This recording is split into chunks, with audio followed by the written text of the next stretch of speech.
dance in the street. That's what we are, going in between. How can we be wrong?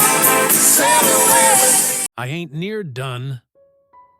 That was Dolly Parton in March of 2026, standing on the stage at Dollywood 5 months before she died. She wrote over 3,000 songs. She gave over 300 million books to children who had nothing. She wore rhinestones into rooms full of people in pearls and made every single one of them feel underdressed by comparison. She sold out arenas for 60 years and turned down the Presidential Medal of Freedom twice because she said she did not feel she deserved it. She sold it. She gave it. She shone. But behind that legend lies a story not gilded and effortless, but earned and fractured and achingly human. She was born the fourth of 12 children in a one-room cabin in the Smoky Mountains where the wind came through the walls in January. Her father could not read. Her family could not afford shoes. The coat she wore to school was made from rags stitched together by her mother's hands. And from that cabin, from that poverty and that cold and that impossible beginning, came the most decorated female country artist in the history of American music. What does it mean to build a cathedral out of nothing? What does it mean to spend 80 years giving everything you had and still feel at the end that you had not given enough? Dolly Parton died on August 25, 2026. She was 80 years old, and the world that had loved. The announcement came at 2 o'clock in the afternoon, Eastern Time on a Tuesday in August. Brian Seaver, Dolly Parton's nephew, the son of her sister Cassie, the man who had spent years standing close enough to protect her from the world, posted a video to Dolly Parton's official social media pages. He did not need many words. The words he had were enough. Dolly Parton was gone. She was 80 years old. She had died that morning. The cause of her death. Her family chose not to share. And in that silence, in that deliberate and dignified restraint, you could hear exactly who she was. A woman who had always believed that some things belonged only to the people in the room. The news moved across the world the way news of this magnitude always does. Not as a headline first, but as a feeling, a stillness. The kind of stillness that arrives when something enormous and permanent has ended. She had posted to Instagram 4 days earlier, on August 21st, 2026. She had acknowledged what her fans had begun to fear. She had spoken about grief, about the long and quiet unraveling that had followed the death of her husband, Carl Dean, in March of 2025. She had spoken about rebuilding. She had not spoken about leaving. And yet, she was gone. The Las Vegas residency, scheduled for September of 2026, the one she had postponed once already, the one she had promised was coming, would never happen. The stage would stay dark. The rhinestones would stay in the case. What Dolly Parton left behind was not a question. It was not a mystery. It was not a story that needed to be solved. What she left behind was 308 million books in the hands of children who might not have had a single one without her. It was 60 years of songs that people had sung at their weddings and at their funerals and in their cars at 2 in the morning when nothing else in the world made sense. It was a theme park built on a Tennessee mountain and named after the girl who grew up on that same mountain with nothing.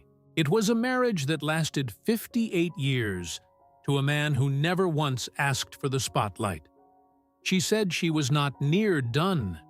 She was 80 years old, and she had already done more than anyone could have asked of one human life, and she still believed there was more to give. That is who Dolly Parton was.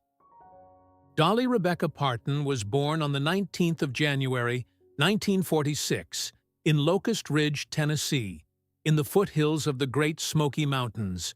She was the fourth of 12 children born to Robert Lee Parton and Avie Lee Owens. Her father was a tobacco and corn farmer who could not read and could not write. Her mother was a woman of fierce faith and fiercer love, who sang hymns in the kitchen and believed, with the kind of belief that does not require evidence, that God had placed something extraordinary inside her fourth child. The cabin where Dolly Parton was born had one room. It had no electricity. It had no running water. In the winter, the cold came through the walls as though the walls were not there at all. 12 people lived inside that space. 12 people who shared what little they had and asked for nothing from a world that had not yet learned their names. Her father paid the doctor who delivered her with a sack of cornmeal. That is not a metaphor. That is the literal transaction that began the life of one of the most celebrated artists in the history of American music. She grew up wearing dresses her mother sewed from flour sacks. She grew up going to school in shoes that did not always fit. She grew up watching her father work land that gave back just enough to keep the family alive and rarely a dollar more. And she grew up singing. She sang in church. She sang on the front porch. She sang in the fields. Her uncle Bill Owens recognized what was inside her before anyone else did. A voice that did not belong to a mountain in Tennessee, but to every room and every heart that would ever hear it. She was 8 years old when she first performed on a local radio station in Knoxville. She was 10 years old when she appeared on the Cass Walker Farm and Home Hour, a regional television program that gave working-class Appalachian families a place in a culture that otherwise pretended they did not exist. She stood in front of that camera, this child in a flour sack dress with calluses on her hands and mountains in her eyes, and she sang as though she had been doing it for 1,000 years. She recorded her first single at 13 years old. The song was called Puppy Love, and it was released on a small label out of Louisiana. It did not set the world on fire, but it set something alight inside the industry, a flicker that certain people with certain ears recognized immediately as the beginning of something they would spend the rest of their careers talking about. The day after she graduated from Sevier County High School in 1964, the very next day, she packed what she had and moved to Nashville. She was 18 years old. She arrived on a Greyhound bus with a cardboard suitcase and a guitar, and a certainty that must have looked, to everyone around her, like the most dangerous kind of innocence. Nashville in 1964 was not waiting for a girl from Locust Ridge with flour sack memories and a voice like morning light through mountain fog. Nashville in 1964 had its own ideas about who belonged and who did not. Dolly Parton had not come to ask permission.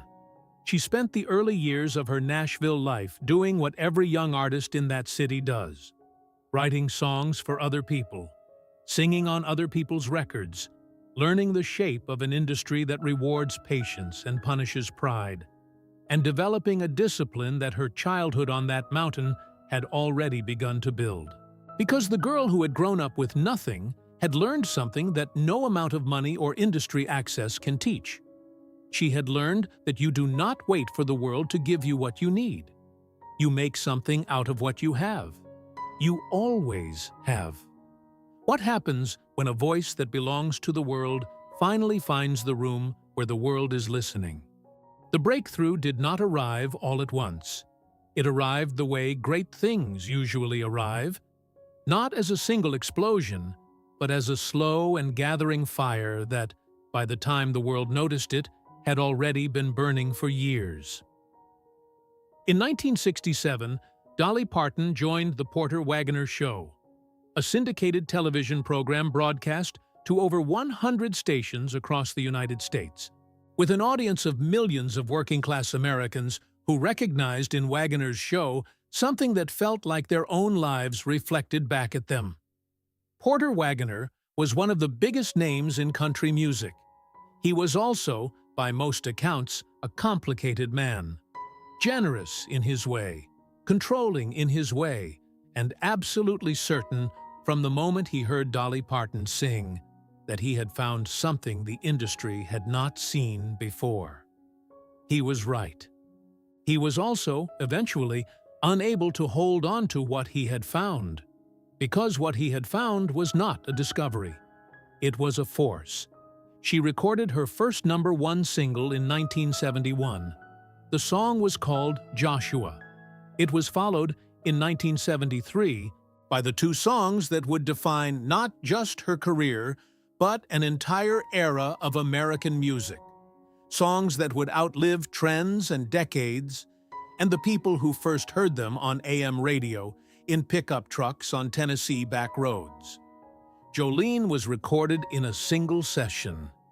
The story she told about it, about a red-haired woman at a bank who had shown what she described as an unusual interest in Carl Dean, may be apocryphal in its details, but the emotion inside the song is not apocryphal at all. It is one of the most viscerally honest expressions of female vulnerability ever committed to a recording. A woman begging another woman not to take the man she loves, not with anger, not with threats, but with a raw and open-handed plea that strips away every layer of pride and leaves only the terror of loss. The world heard it and recognized something true. It has been covered over 1,000 times by artists in every genre on every continent. It has never stopped being relevant. It never will.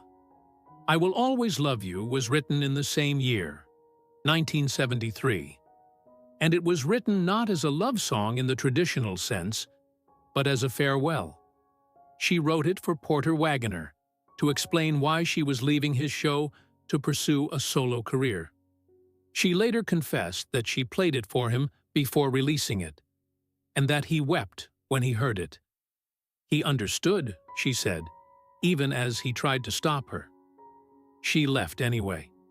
She took the song with her, and that song, that elegant, devastating, generous farewell, became one of the best-selling singles in the history of country music, charted twice at #1 in her own recording, and was then transformed by Whitney Houston in 1992 into one of the best-selling singles in the history of popular music, period. Dolly Parton collected the publishing royalties. She later said those royalties paid for Dollywood. She said it with a smile that suggested she had always known exactly what she was doing. Leaving Porter Wagoner cost her.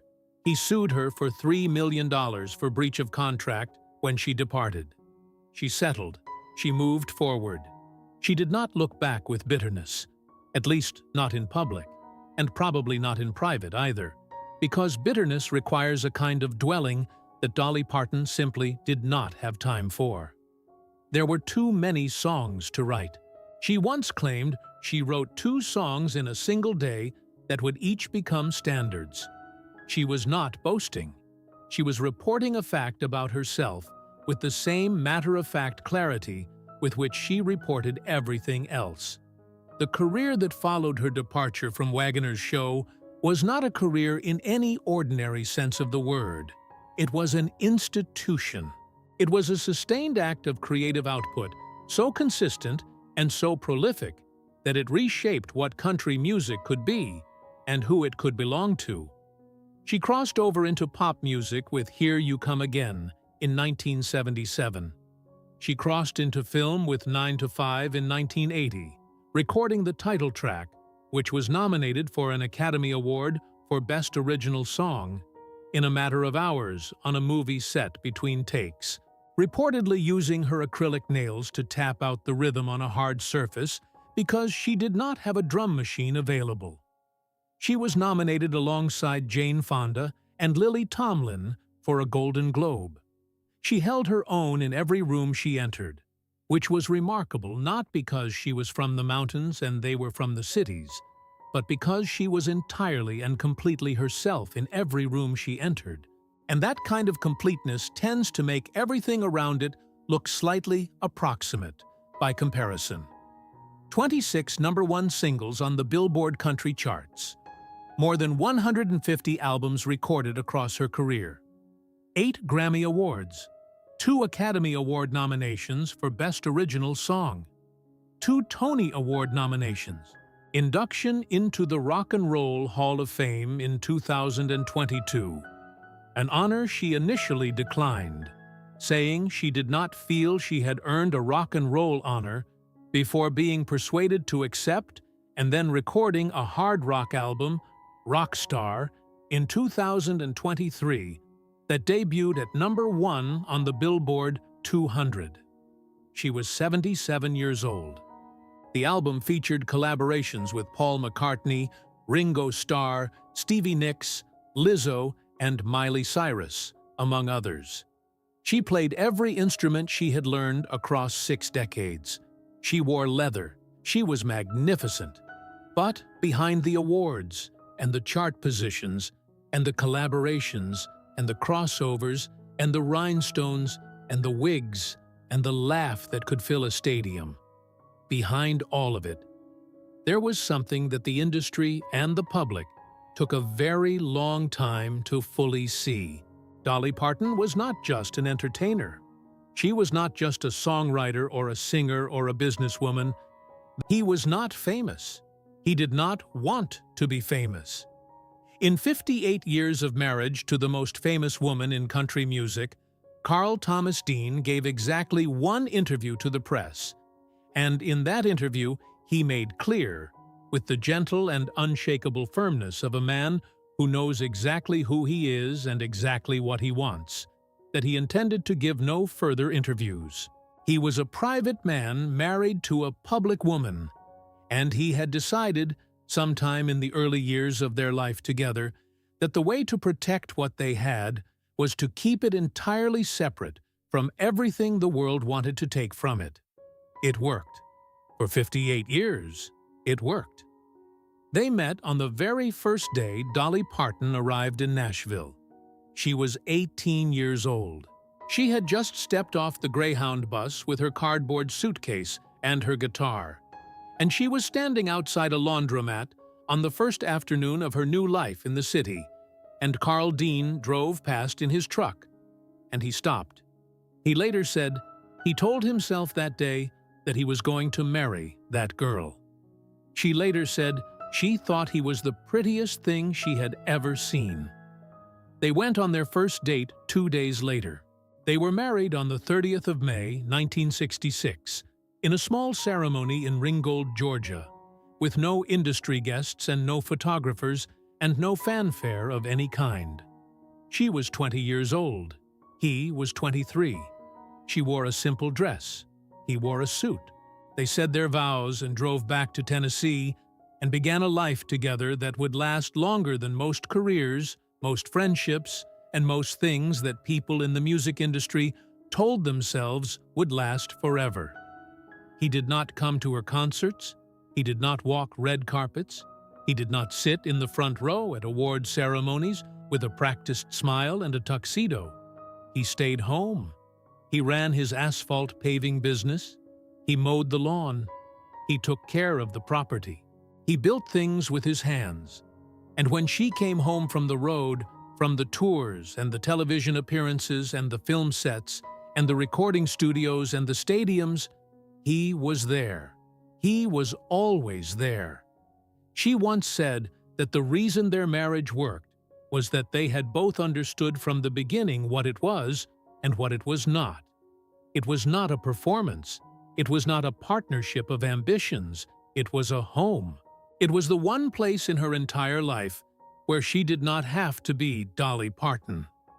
She has said many times over the decades, in interviews and in songs, and in the particular kind of offhand remark that reveals more truth than a prepared statement ever could, that Carl Dean was the great love of her life. Not the most glamorous love, not the most complicated love, the great one, the one that held. She said he was the only man who ever made her feel completely safe, and she said it without sentimentality. The way a person states a fact they have known for so long, it no longer requires emphasis. They did not have children. It was not a choice made once, and then never revisited. It was something she has spoken about with a complexity that resists easy summary. She became, instead, a mother to an entire generation of children she never met. The Imagination Library, the literacy program she founded in 1995 in Sevier County, Tennessee, her home county, where she had noticed that far too many children were growing up without books in their homes, began as a local initiative and became a global institution. By the time she died, it had distributed nearly 308 million free books to children from birth to age 5 in the United States, Canada, the United Kingdom, Australia, and beyond. 308 million. Each one mailed directly to a child's home.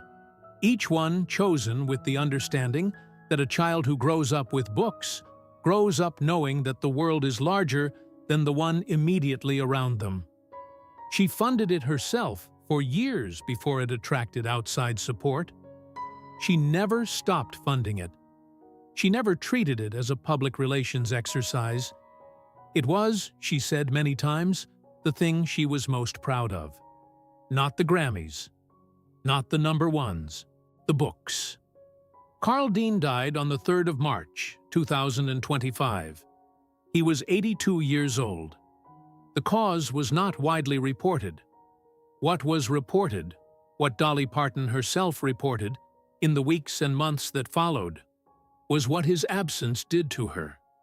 She said she got worn down. She said she got worn out from grieving. She said she had to rebuild herself spiritually and emotionally and physically, and that the rebuilding was the hardest thing she had done. She never told the world what was wrong. That was her choice, and it was a choice entirely consistent with the woman she had always been.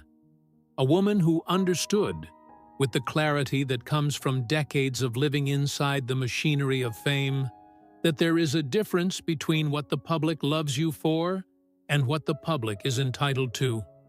She gave the world her voice. She gave the world her songs.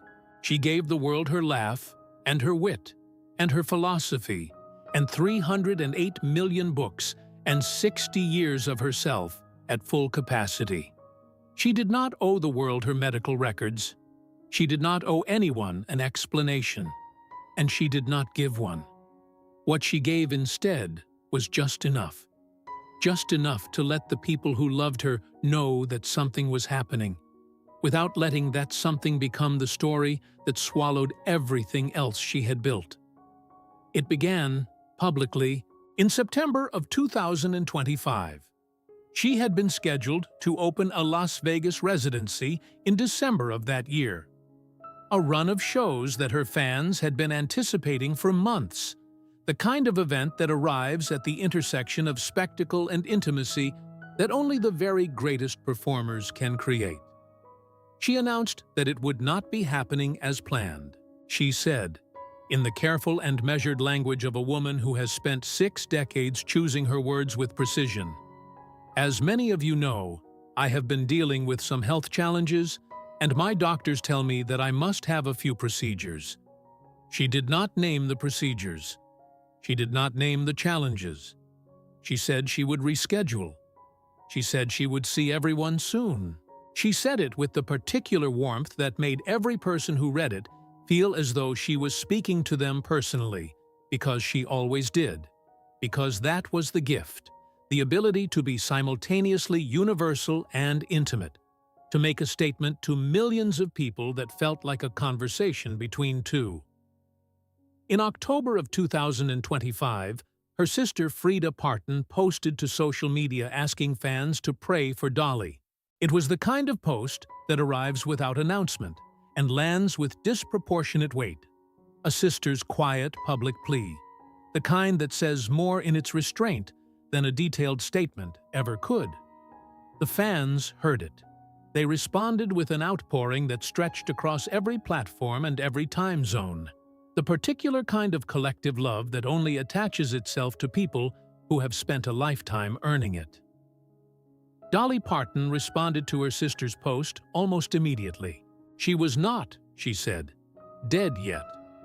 She said it in the vernacular that had always been hers, direct, warm, laced with the particular humor that was not deflection, but armor, the kind of lightness that a woman deploys when she wants to protect the people around her from worrying more than she can bear to watch them worry.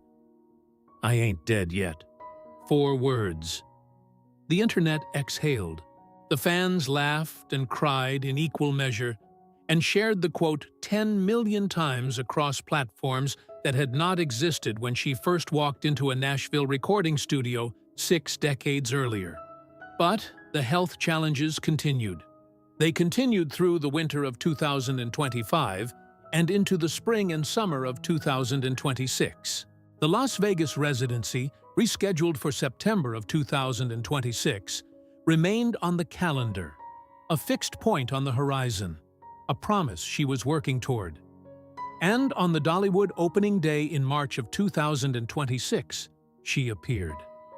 She stood on that stage on the mountain where she had grown up with nothing, and she spoke to the people who had gathered there with a candor that she had not permitted herself in the months before. She said she had gotten worn down. She said she had gotten worn out from grieving over Carl and from a lot of other little things going on.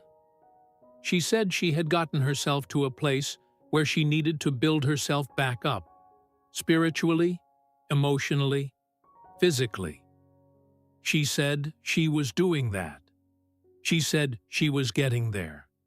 And then she said the 4 words that the world would carry with it after August 25th. She said, I ain't near done.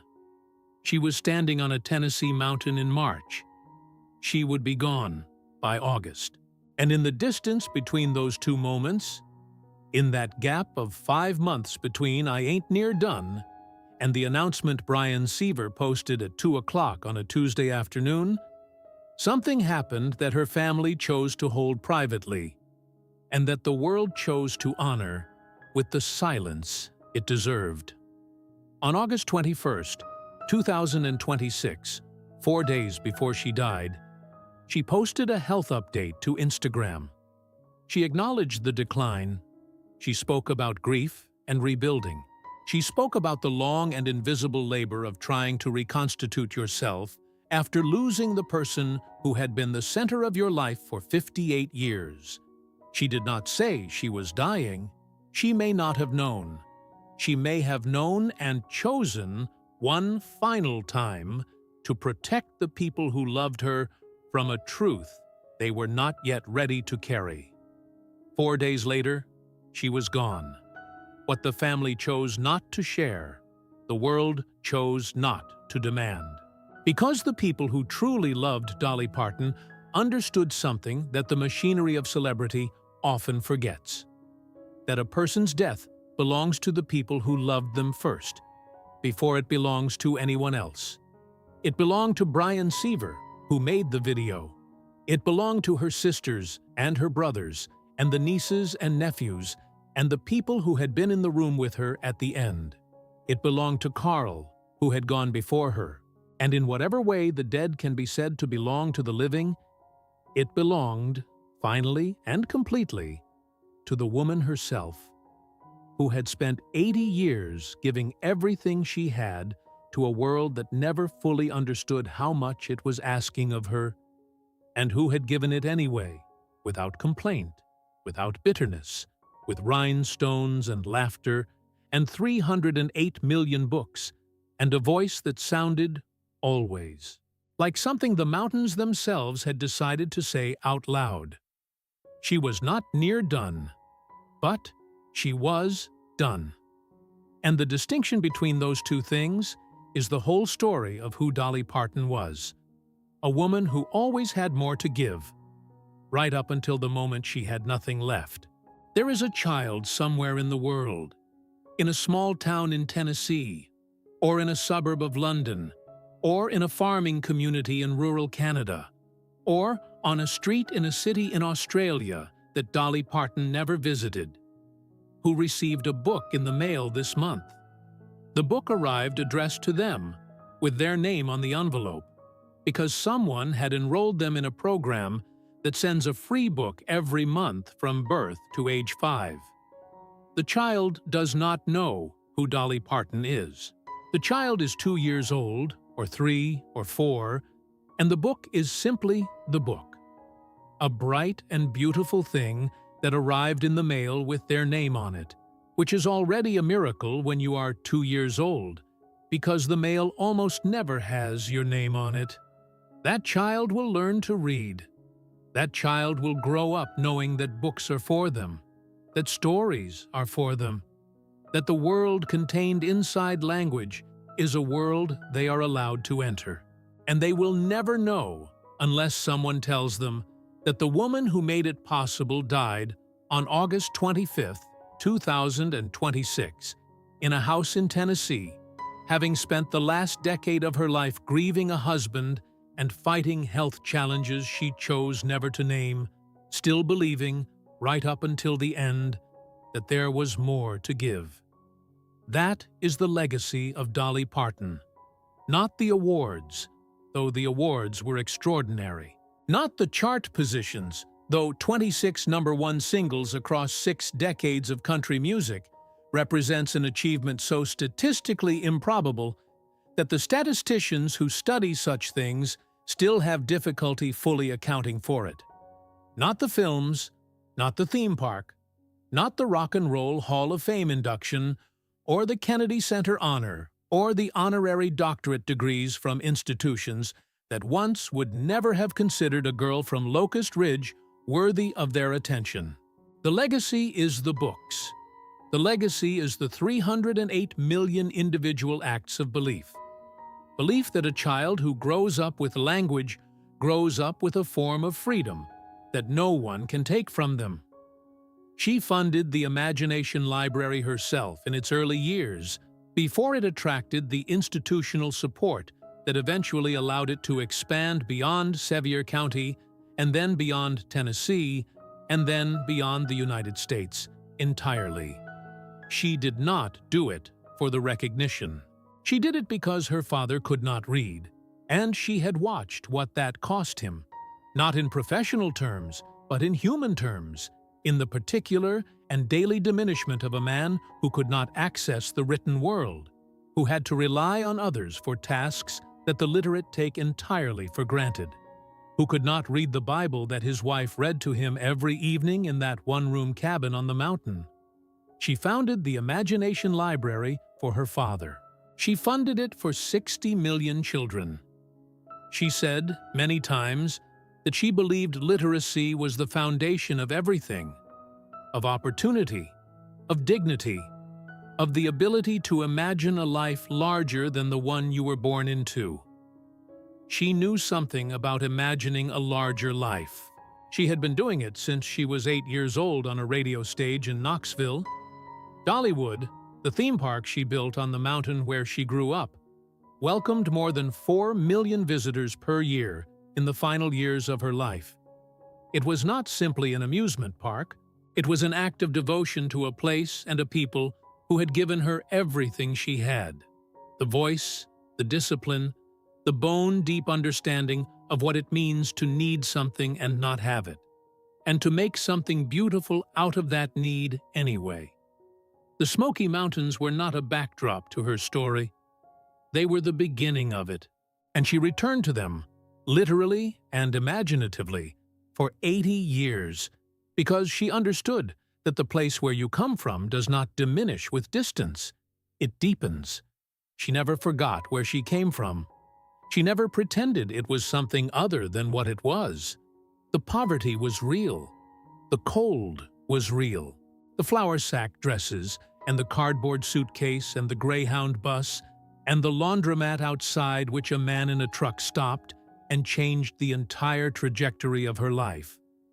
All of it was real, and she told it plainly and without apology, because she understood that the truth of a difficult beginning is not a thing to be ashamed of.